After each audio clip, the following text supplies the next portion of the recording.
Before we start, I like to give a who shout out to all my Patreon members. All credit goes out to them as it's their support that is helping me create these videos. Also, don't forget to like, subscribe and comment to FMSCOUT's YouTube page. Peace and enjoy the videos.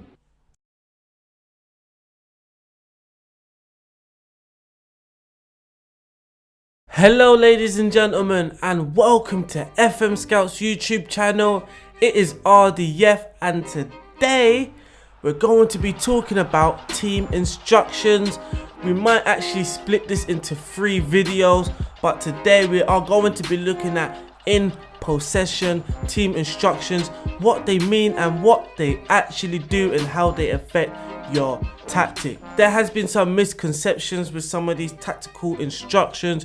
Hopefully I can clear some of that up. That's not to say, hey, I know everything about the game, because I don't. So some of what I'm saying will be from my tactical theories and from my experience. I've played many hours of this game. So from my experience, how I've seen some of these team instructions play out. So we are going to start off with attack and width and what this does. This is to control how wide or how narrow your team will move the ball. This is a little different than focusing down the left, down the right or down the middle, as this doesn't actually affect your players' mentalities.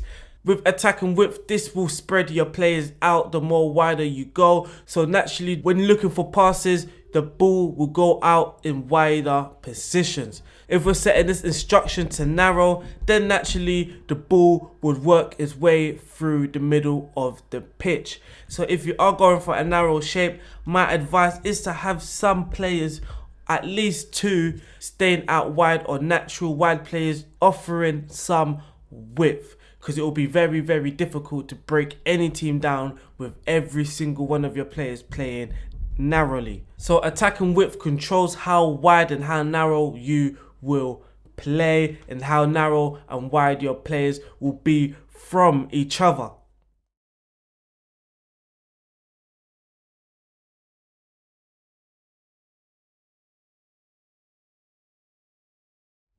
All of these instructions here is basically, where do you want to pass the ball? Where do you want your team in possession to play? Do you want them to focus down the left? Do you want them to focus down the right? Do you want overlaps? Do you want underlaps? Do you want to pass it into space? And do you want to play out of defense? When you are using pass into space, you will notice that your players are going to play more risky passes. Also, play more risky passes, your tempo may increase too. Of course, using this instruction, you won't see the tempo naturally increasing, but it makes sense that if you are playing more risky passes, then you are also increasing your tempo, because you're trying to get the ball further forward, or you're trying to get the ball into spaces, trying to open up the opposition. This will instruct your team to pass in front of the player rather than into feet or in the air.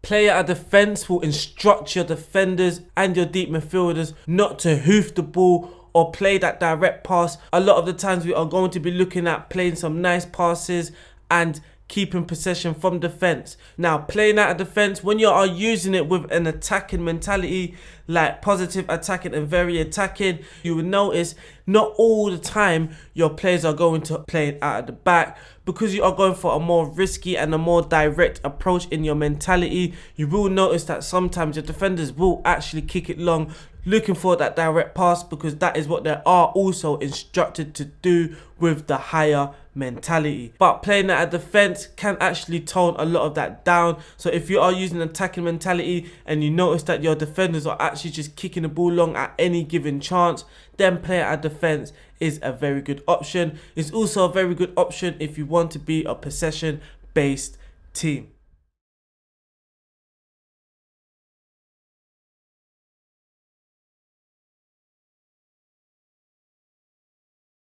When you are focusing down the left, right or the middle, and when you are overlapping, you should also check what it's doing to your team. Now, some people think that when you are using an overlap, it just means your fullbacks are going to bomb forward. Well, kind of, yes, they are. But depending on the role of your fullbacks, that is going to happen anyway. Using instruction actually instructs other players to do different things. It increases the mentality of some of your wide players, and that is something that a lot of people don't know or they don't notice, and that is something you should keep an eye out on. So as you can see here, we are focusing down the left. We have both wing backs on support here, and if we check the one on the right hand side, he should be on the mentality of balance. He should be following the team mentality. But now we are focusing down on the left hand side. You will notice now my wing back on support has a mentality of positive. This will mean the guy on the left will now be a little bit more direct. He'll be a little bit more risky, and he will just be a little bit more attacking overall. Pressing focus on the left doesn't mean all the time your player's mentality will change. As soon as you press focus play down the left, check the mentality of the left-hand decided players and ask yourself, is that what you actually want? And of course, this will be the same when you are focusing down the middle. I will click this. We have a balanced mentality, but as you can see, my register on support, he has now gone to a positive mentality. But if we change the focus and we remove that and we go back to the register, as you can see, voila, mentality is now back to balance. Overlap and underlap also is another thing that changes players' mentalities, but we are going to look at what overlap actually does. It asks your players to make the overlapping run. So for example, this wing back will be overlapping, but using this instruction might actually decrease the mentality of this winger, and he will hold up the ball a lot more. And for me, that is going to hold back a lot of attacking threat from your wingers. If that is something what you want to happen, for your wingers to hold onto the ball, to allow your wing backs to get up the pitch, then that is something that you should do. But if you are looking for some goal scoring wingers and you notice that your wingers aren't really effective but you have the overlap on, maybe try it without the overlap, because when you are using a wing back anyway, a complete wing back on all duties possibly are going to be looking to overlap. And I think just a fullback on support and defend and a no-nonsense fullback are the ones that won't really venture forward and look for the overlap. But just for a quick example, as you can see here, the left inside forward, his mentality is on attacking, but as soon as we use overlap, you can see that his mentality has now dropped down to positive, because we are actually asking him to play more safe, allowing the left wing back to be the more direct and the more attacking player on the left hand side. As you can see, the wing back's mentality has now also increased to positive. Being on a balanced mentality, it should be on balance, but with using the overlap.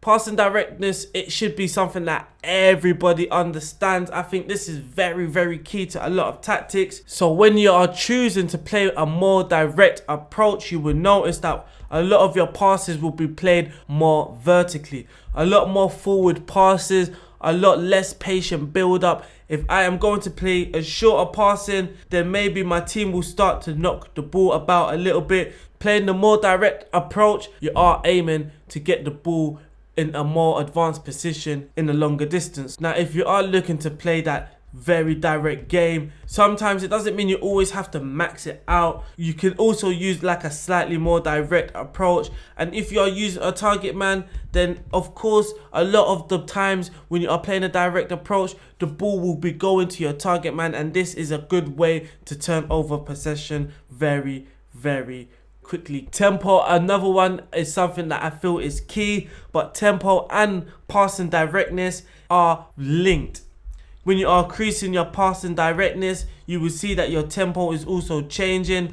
The shorter the passing, the lower the tempo. The longer the passes, the quicker the tempo. It makes sense. But with tempo, what you are doing is asking your players to play in a different tempo. So if I'm going for extremely high, I'm asking my players to make your decisions very, very quickly. Don't think about it when you're on the ball. Make that decision quickly. So if we are playing a short pass, make that short pass quick. If you are playing a direct pass, make that direct pass quick. And when we are using a slower tempo, I'm asking my players to slow down the pace a little bit. Take your time when you're making decisions. Make sure you are making the right decisions. If you have a team with fairly low decision making, then maybe you do not want to play at a very, very quick pace. You might want to slow down the pace a little bit. Give your players time to make the correct decisions. If my decision making is on 8 and you're asking me to play very, very quickly, a lot of the times I might start making the wrong decisions. So when you are playing with your passing and your tempo, make sure you understand that they are linked. Final third now, we are going into crosses. When you are using mixed crosses, you're asking your players to mix up their crossing. Play the low cross, play the whip cross, play the floated cross, play what crosses are on for your player. This will also matter with decision making. So if you are using a mixed cross, you are leaving the decision on the player. So if your player has a low decision, he's not always going to make the correct crossing decision. It's also good to look at who will be receiving these crosses the most and what are their strengths. And if I'm using Martial and I check him, he has very good acceleration and very good agility, good off the ball and decent anticipations. I will be opting for a whipped cross or a low cross. But then again, it also matters on the technique of the player's crossing. Using whipped crosses will require very, very good technique. Low crosses and floated crosses, I don't believe they will require a lot of technique. And it also matters about your tactical shape, I should also mention. If you don't have a lot of bodies in the box, floated crosses might not be the best thing, because when you're using floated crosses, if you don't win the first ball, you always have the opportunity to win the second ball.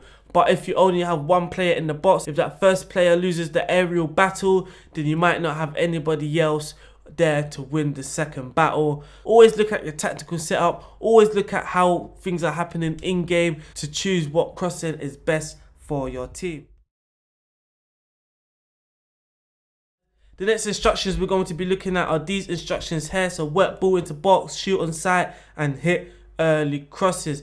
This is how your players will act within the final third, how you're asking your team to try and break down the opposition. Hit early crosses will instruct your wide players to cross the ball, mainly as soon as they get the ball out wide. As soon as there's an opportunity to play that cross, we are looking to play that cross. This will be very useful for strikers that are very fast and have good off the ball and anticipation, as they can capitalize off this. This is something that you can use to break down the opposition when you are on a quick counter attack. Shoot on side and work ball into box are two complete opposites, of course. Work the ball into box, you're asking your teams to build and be patient when in the final third, not to take too many long shots and also not to play many risky balls. We are looking to keep the possession around the box, waiting for the perfect opportunity to get a shot or to play the risky pass. Shoot on sight, you're asking your players to shoot more often when they see a sight of the goal. Now, with these two instructions, be very, very careful when using them, because you actually might be taken away from what your team can do. So like I am Man United, if I use work ball into box, then I might not be using my players to their best abilities. As you can see, Bruno Fernandes long shots are 17. Man United have very, very good long shot ability. If I'm using work ball into box, I'm actually taking away some of that long shot ability, and actually I could be taking away some goals. So that is something you should be looking at when you are using these instructions. Also, when you're working ball into the box, does your players have good composure? Does your players have good decision makings? Do they have good balance? When you are asking your players to hold the ball up a little bit more, balance will be key. If you don't have very good balance, but you're asking your players to hold the ball up, they will lose the ball more than often. Play for set pieces. You're encouraging your players to get set pieces, to win set pieces. So you may be asking them to draw fouls. You may be asking them to win a corner. You may even be asking them to win a throw-in. This will be a very good option if you are very, very strong at set pieces. If you have very, very big guys, especially central defenders, and you want every opportunity to get them in the opponent's box, then play for set pieces might be a good option for you to try and win those free kicks for your big players to get further forward and cause trouble. A lot of the times this will be left on default. Dribble less, you are asking your players to look for the pass first mentality. Now, if you're a tiki-taka team or a possession based team, this can be a fairly good option because players are encouraged to look for the pass before they look for a dribble. Run at the fence, you are encouraging your players actually to try and carry the ball, try and beat players, try and carry the team and get the team further up the pitch. Now, if you're playing a more direct tactic, run at defense may be more suitable. If you are looking for a more possession based tactic, then dribble less is certainly an option for you.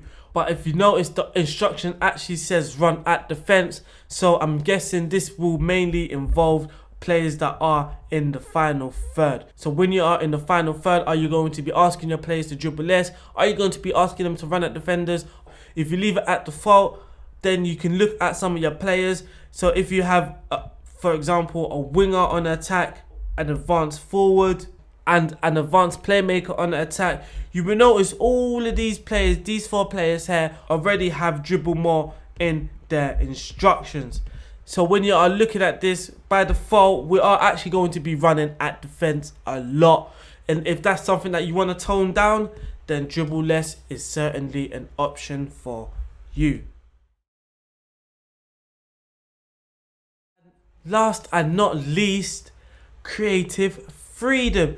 Again, this is something that a lot of people don't really understand, and hopefully I can touch on this and make it a little bit more understandable for you guys. Now, the way I see it, creative freedom just has to be linked with team fluidity. A little bit like passing directness and tempo, I just think the two have to be linked. So when you are asking your players to be more expressive, this will allow more creative players the freedom to play the game with additional vision and flair outside of the confines of a team's tactical setup, including the freedom to roam from their position.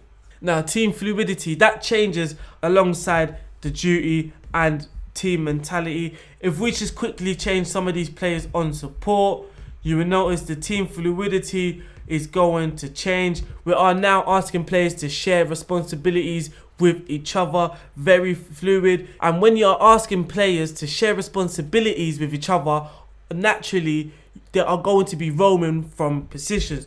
If you have a very, very fluid team fluidity, then be more disciplined is actually something that can be very, very useful, and vice versa. If you have a very rigid team fluidity, then be more expressive can open things up a little bit more. When you're asking to be more expressive, you are asking more players in the attacking and advanced positions to roam around a little bit more, add some unexpectancy to their game. In a nutshell, to make things a little bit more easier to understand, just think of it like this: be more disciplined will actually decrease your team fluidity, especially in the final third, and be more expressive will increase your team fluidity.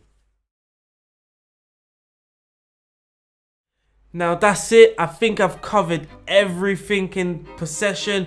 If I haven't, if you think I've got something wrong, or you still don't understand something fully, then please leave your feedback in the comments. Don't forget to like, subscribe and comment. Have a good day. Please, people, stay safe. Peace.